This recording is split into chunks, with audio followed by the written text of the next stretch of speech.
14 के दिन, जो आज की तिथि के दिन शांतिनाथ भगवान निर्वाण को प्राप्त हुए हैं।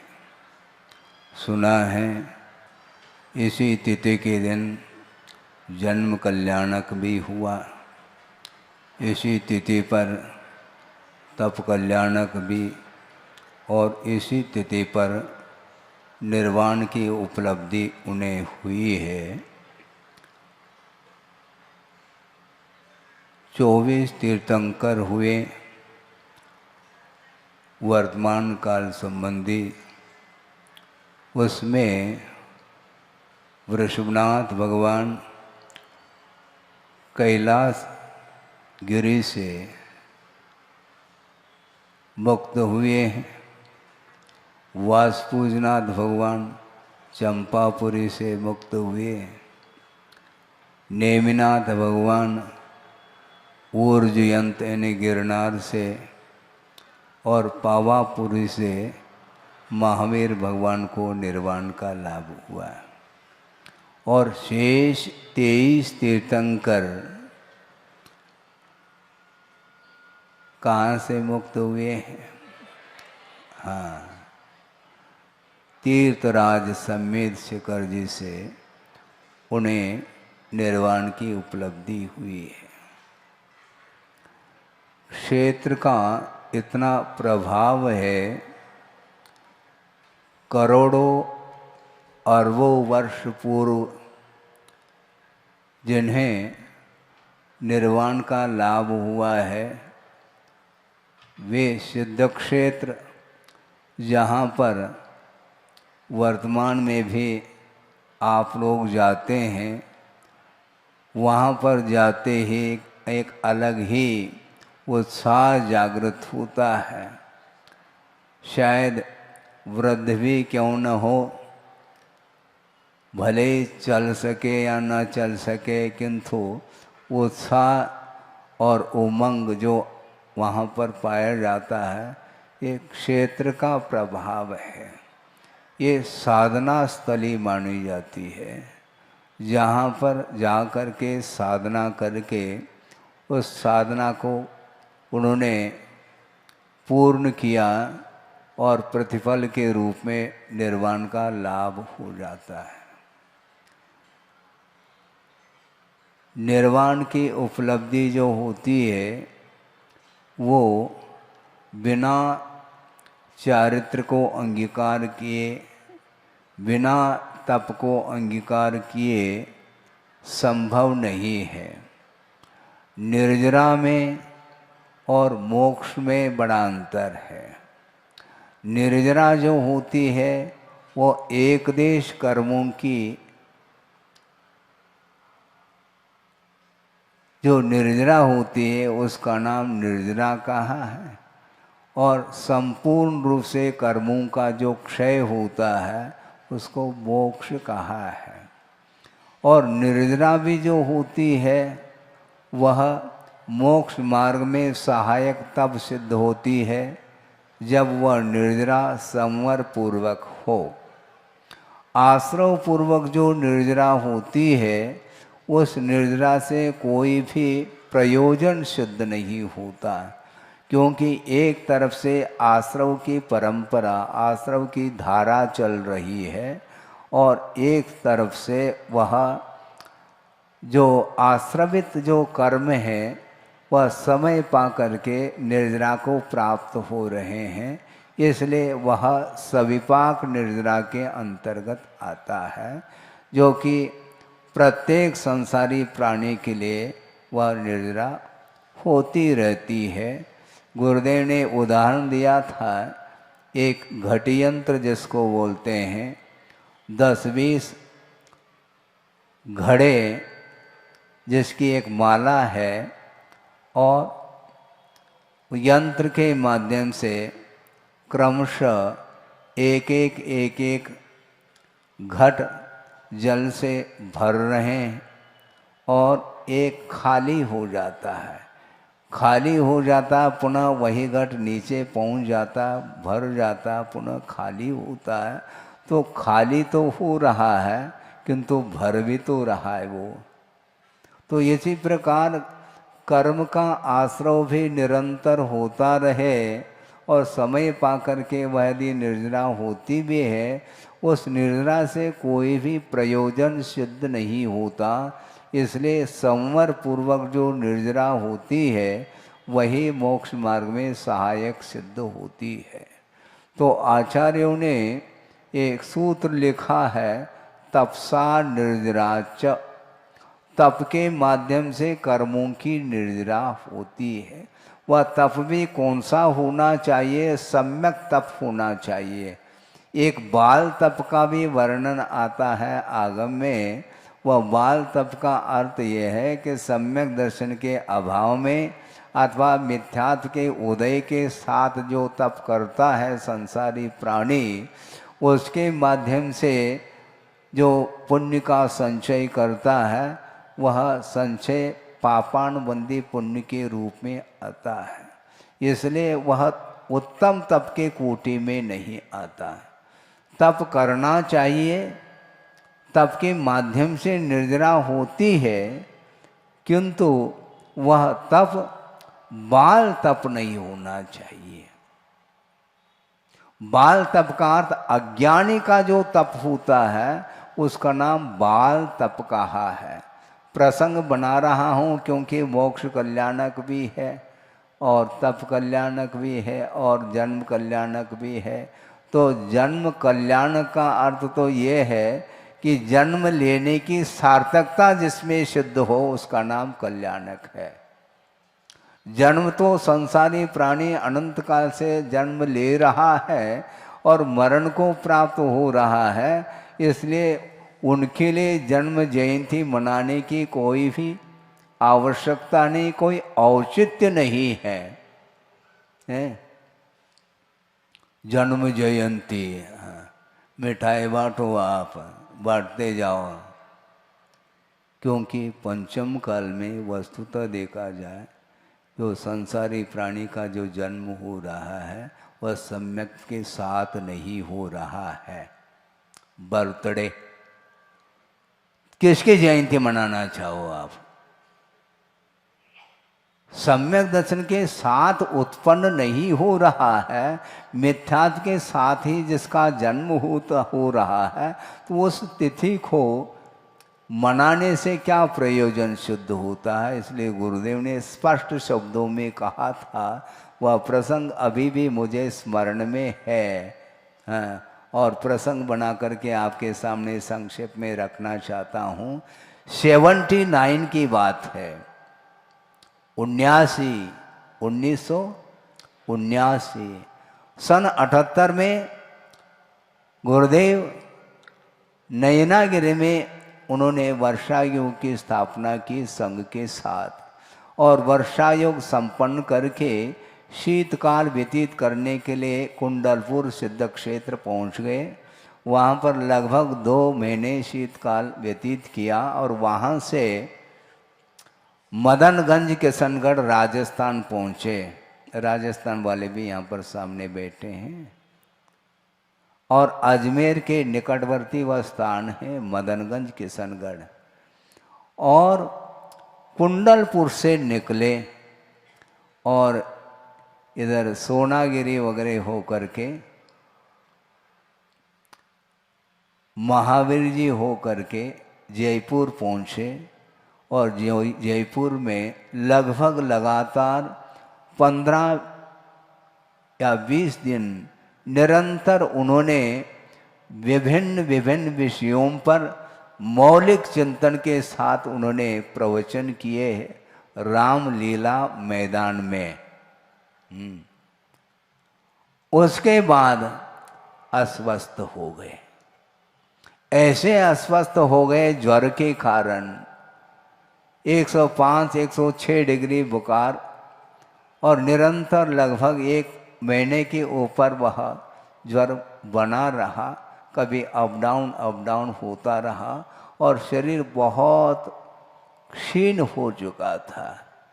और बार बार अजमेर के और किशनगढ़ के जो समाज के गणमान्य लोग आते थे कि महाराज आप यहाँ तक तो आ गए, अब हमें लग रहा है कि आप पहुँच पाओ क्या नहीं पहुँच पाओ, क्योंकि गुरुदेव कुछ बोलते नहीं थे।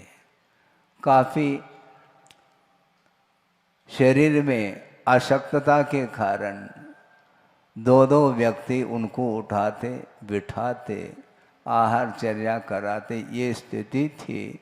सब लोग एक प्रकार से निराश हो रहे थे और धीरे धीरे धीरे स्वास्थ्य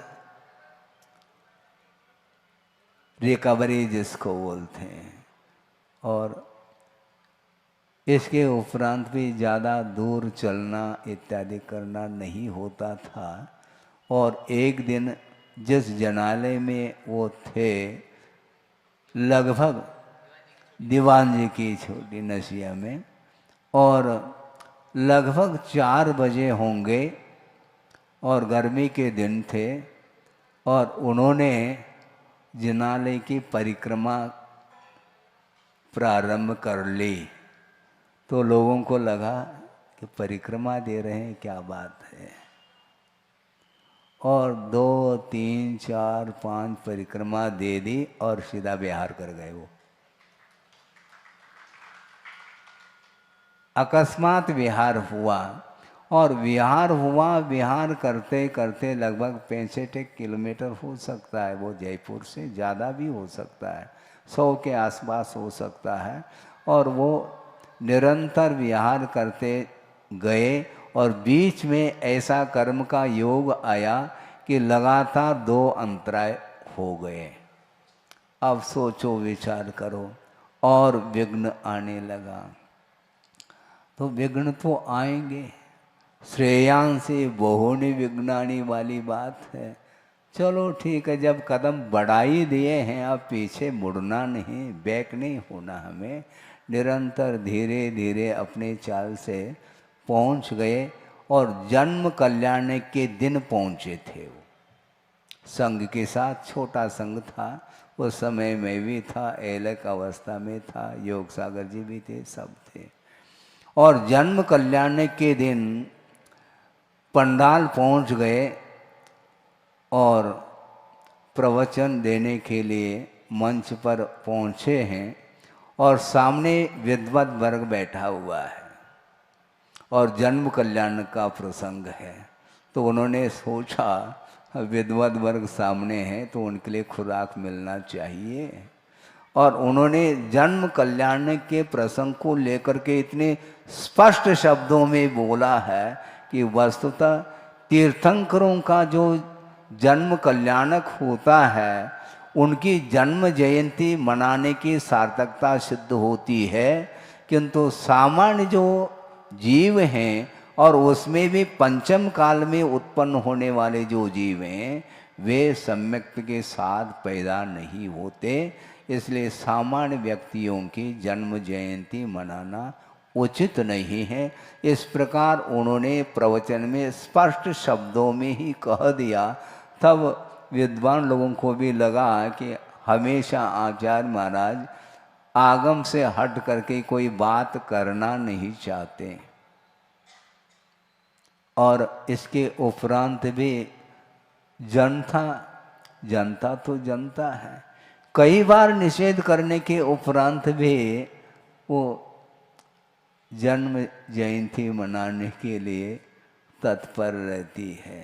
शरद पूर्णिमा, वो कहते हैं तुम कुछ भी करो, लेकिन वस्तुतः आगम तो आगम है, आगम के अनुरूप श्रद्धान बनाना चाहिए। यहाँ पर तप की बात नहीं की जा रही है, श्रद्धान की बात की जा रही।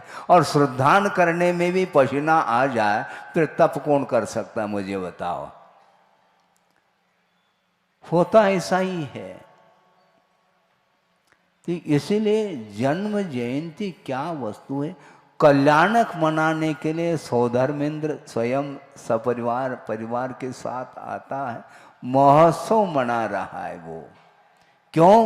इसलिए महोत्सव मनाने के लिए आया, कल्याणक मनाने के लिए, कि अनंत काल से जन्म की और मरण की जो परंपरा चली आ रही, उस परंपरा का विच्छेद इन्होंने किया है, इसलिए वह महोत्सव का रूप बनता है।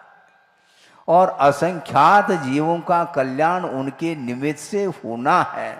यदि तीर्थंकर का जन्म नहीं होता तो मोक्ष मार्ग के नेता कौन बनेंगे? बहुत सारे लौकिक क्षेत्र में नेता होते हैं, अपने अपने क्षेत्र में। उन नेताओं से कोई प्रयोजन सिद्ध नहीं होता। वह भी व्यावहारिक क्षेत्र में, लौकिक क्षेत्र में उसकी आवश्यकता पड़ती है, ये बात अलग है। किंतु परमार्थ क्षेत्र में मोक्ष मार्ग के नेता के बिना विश्व का कल्याण संभव नहीं है। इसलिए जन्म तीर्थंकरों का होता है तो कल्याणक मनाया जाता है। तो आज शांतिनाथ भगवान का जन्म कल्याणक और तप कल्याणक भी है।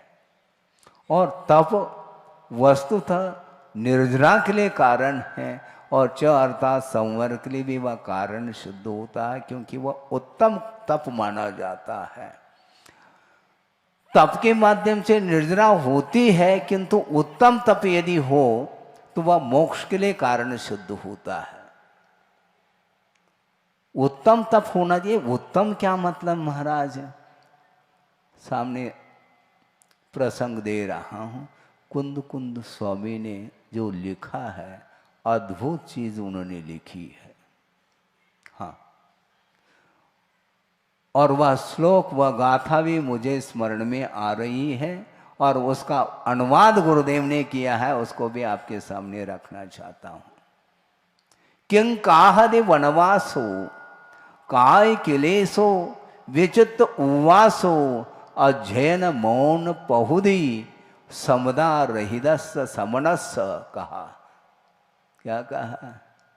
अनुवाद सुना दे, उसका अच्छा अर्थ आपको आसानी से स्पष्ट हो जाएगा कि इसका अनुवाद ये है, मासोपवास करना, मासोपवास करना, वनवास जाना, आतापनादि तपना, तन को सुखाना, सिद्धांत का मनन, मौन सदा निभाना, ये व्यर्थ है श्रमण के बिन साम्य बाना।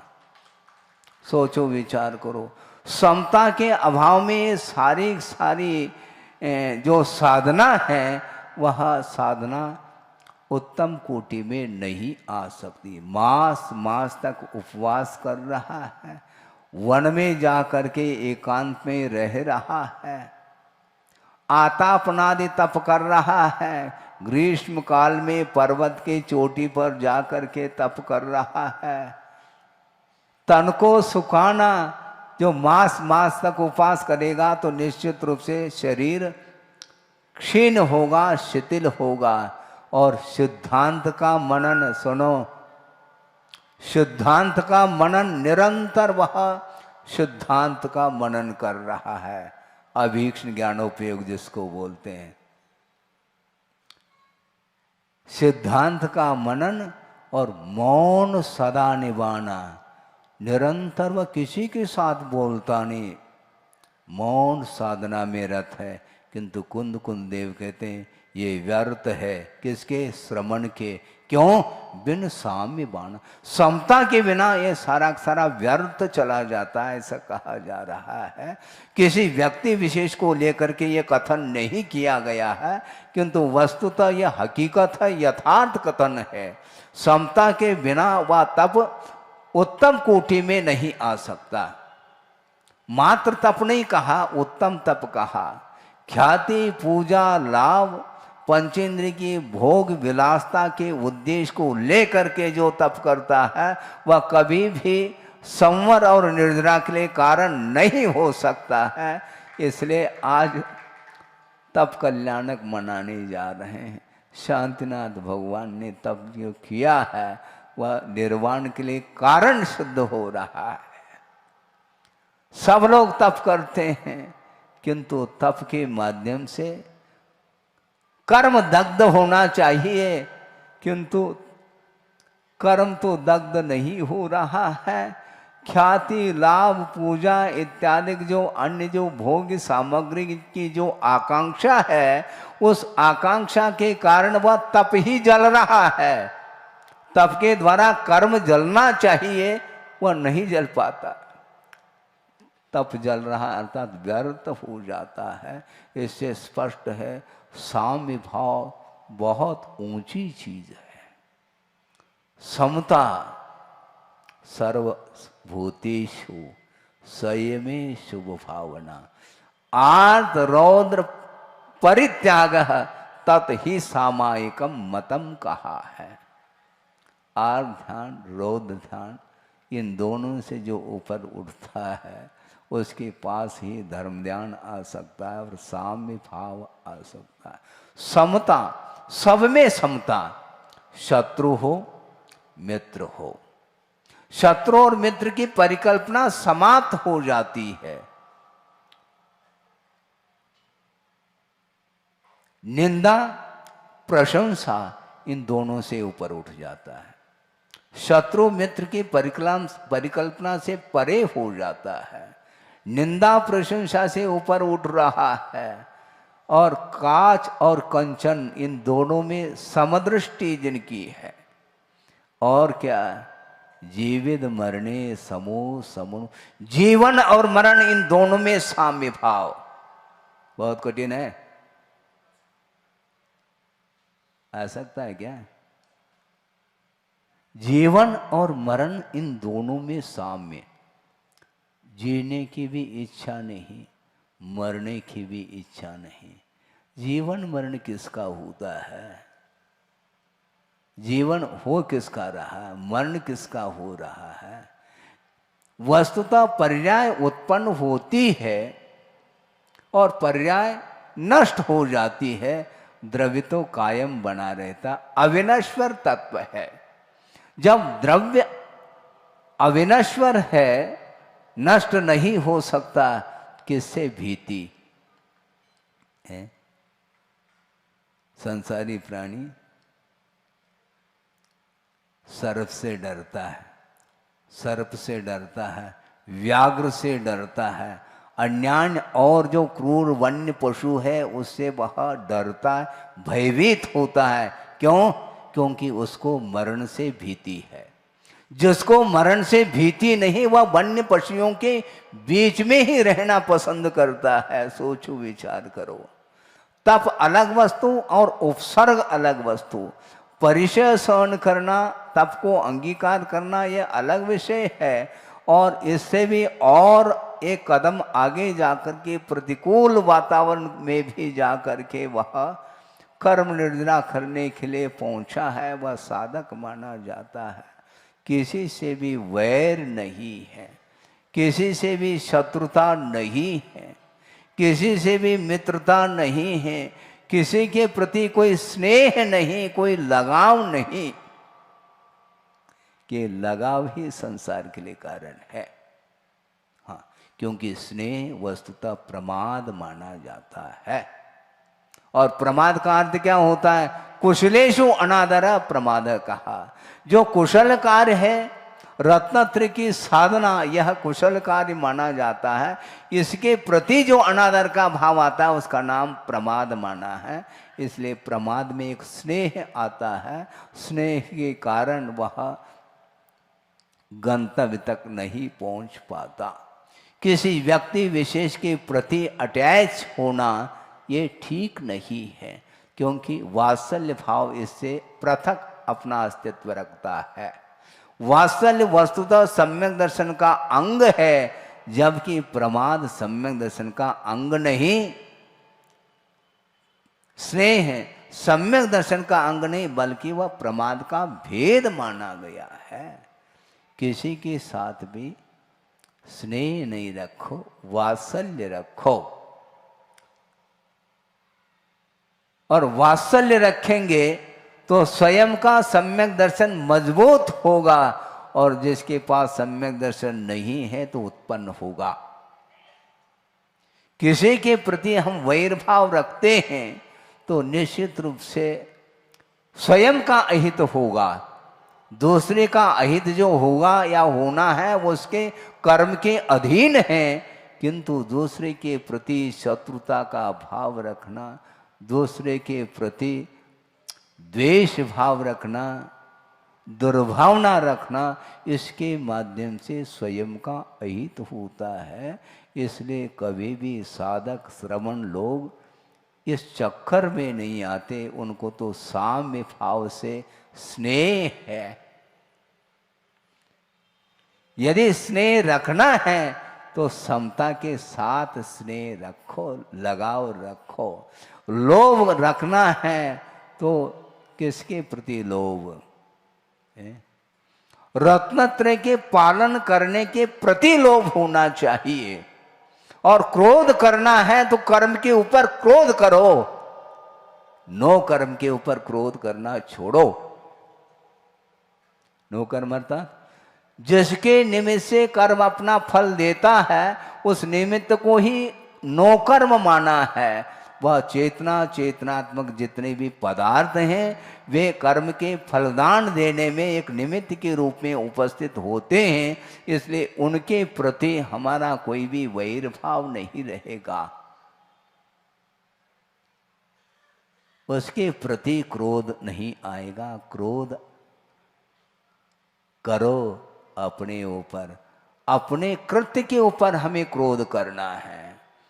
मोह के ऊपर क्रोध करो, क्रोध के ऊपर क्रोध करो, दूसरे के ऊपर हमें क्रोध नहीं करना है, क्योंकि दूसरे के ऊपर क्रोध करने से क्रोध का बंध होता है।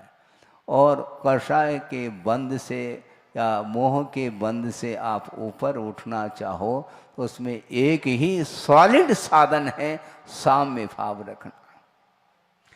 पहाड़ टूट सकता है, टूटेगा, किंतु साधना में कोई अंतर नहीं आना चाहिए। हाँ, ये बात अलग है, आज वर्तमान में पंचम काल चल रहा है, दीर्घ सहनन का अभाव है, मैं मानता हूँ और आचार्य महाराज भी जानते हैं। इसके उपरांत भी उनका ये कहना है दीर्घ सहनन नहीं, कोई बाधा नहीं, चार दीवार के बीच में रहो किंतु अरहन सिद्ध करते रहो। आर ध्यान से जो बचेगा उसको दीर्घ सहनन मिलेगा, ये ध्यान रखो। क्योंकि धर्म ध्यान के माध्यम से मोक्ष मार्ग की सामग्री भी मिलती। हमें बिल्कुल प्योर धर्म ध्यान करना है, क्योंकि शिकुल ध्यान तो संभव नहीं। और धर्म ध्यान से वंचित होंगे तो निश्चित रूप से आर्त ध्यान और रौद्र ध्यान में झुलस करके वह और संसार की यात्रा, संसार में परिभ्रमण करना पड़ेगा। इसलिए वस्तुतः उत्तम तप का अर्थ साम्य भाव रखना। कुंद देव ने क्या दिया है, और इसके उपरांत भी यदि मान लो हम लोगों की आंखें नहीं खुलती है तो कौन खोलने वाले? साक्षात प्रभु भी विराजमान हो जाए तो हम लोगों के आंखों को वो खोल नहीं पाएंगे, क्योंकि हम खोलना नहीं चाहते हैं। हाँ, हम बंद ही करना चाहते हैं, तो इसलिए वो कहते हैं ठीक है भैया, एज यू लाइक, तुम्हारी जैसी मर्जी वैसा कर लो। हाँ, कर्तव्य के अपेक्षा से गुरु बोध देते हैं, किंतु बोध को सुनने वाला कौन है? सुन करके भी वह अमल नहीं करना चाहता है। गुरु के वचनों की, जिनवाणी की जो उपेक्षा करेगा, अवज्ञा करेगा, तो उसके लिए सुनने के लिए फिर कान नहीं मिलेंगे। हैं? मिलेंगे क्या? कान मिलना तो फिर भी ठीक है, सोच विचार करने के लिए, चिंतन आदि करने के लिए मन नहीं मिल पाएगा, क्योंकि हमने देव शास्त्र गुरु की उपासना करनी चाहिए थी, किंतु अवज्ञा की है। इसके कारण ही कर्म का बंध होता है। इसलिए तप करना सीखो, आचार्य कहते हैं। थोड़ा सा तप कर लो, कोई बाधा नहीं। शक्ति के अनुरूप कर लो, कोई बाधा नहीं है। किंतु विपरीत तप नहीं करना, ये कहा गया है। उत्तम तप करो, और तप कल्याणक हम मना रहे हैं। हम बड़े बड़े जो तपस्वी हुए हैं उनकी उपासना करके ही हम अपने आप को संतोष का अनुभव हम कर सकते हैं। उनकी प्रशंसा करो, उनकी आराधना, उनकी पूजा इत्यादि में अपना मन लग जाए तो निश्चित रूप से उसके माध्यम से ही मोक्ष मार्ग की अच्छी क्वालिटी की सामग्री मिलेगी। हनुमान को देखा आपने, वज्र से नाराज सनन था उनका, और विमान से नीचे गिर गए, प्रतिमा ने पड़ा क्या नहीं, और चट्टान चूर चूर हुआ, ये ध्यान रखो, उनको कुछ नहीं हुआ। ऐसा क्यों? इसी का नाम दीर्घ सनन। इस प्रकार के दीर्घ सनन को संसारी प्राणी ने अतीत में अनंत बार प्राप्त कर लिया है, किंतु उस दीर्घ सनन का सदुपयोग नहीं किया। दुरुपयोग करने के कारण संसार में परिभ्रमण बार बार कर रहा है। दुरुपयोग मत करो। जो व्यक्ति शक्ति का, बल का दुरुपयोग करता है उसको कभी भी बल नहीं मिलने वाला है। वह निर्बल हो करके ही घूमेगा संसार में।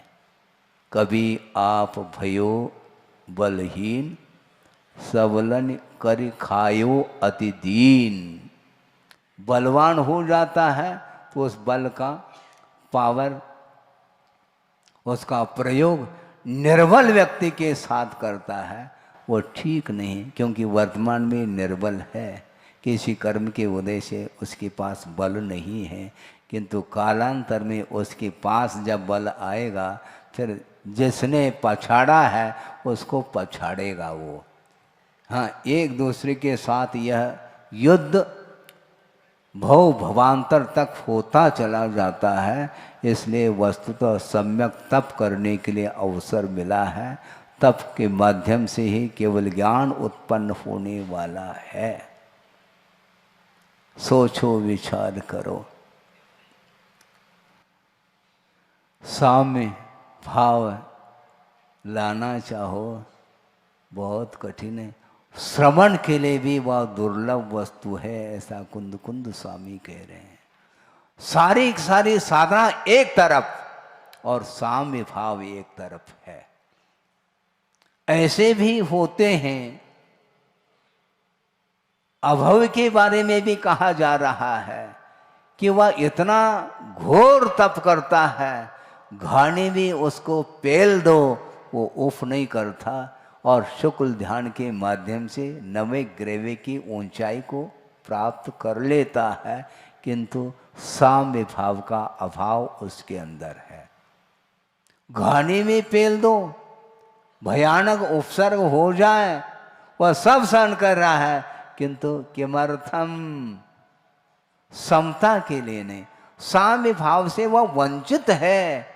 इतना भयानक उपसर्ग होने के उपरांत भी एक भी कर्म प्रकृति का संवर नहीं कर पा रहा है। इसलिए आचार्य कहते हैं, सहनन भले ही हीन मिले कोई बाधा नहीं, किंतु शक्ति के अनुरूप उत्तम तप करने का पुरुषार्थ करना चाहिए।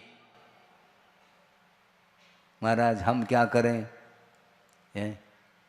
आप कहेंगे हम क्या करें महाराज, आपको कुछ नहीं करना, तप करना चाहते हो कोई बाधा नहीं, कर सकते हैं, मंच खाली है। यदि नहीं करना चाहते हैं तो कोई बाधा नहीं, जो कर रहे हैं उनकी उपासना करो। और गुरुदेव ने 50-55 साल हुए, उन्होंने उत्तम तप किया है, और उसके माध्यम से उन्हें कौन सा पद मिला होगा, हम तो यही भावना रखते हैं, वो अच्छे लौकांतिक बन सकते हैं, और भी कोई इंद्र पद को प्राप्त कर सकते हैं, और उन्हें उस प्रकार के पद से भी कोई प्रयोजन नहीं, पद तो मिलते रहते हैं, किंतु पद का सदुपयोग करना है और ठीक वहाँ से उतर करके हम लोगों के कल्याण करने के लिए इस धरती पर आएंगे।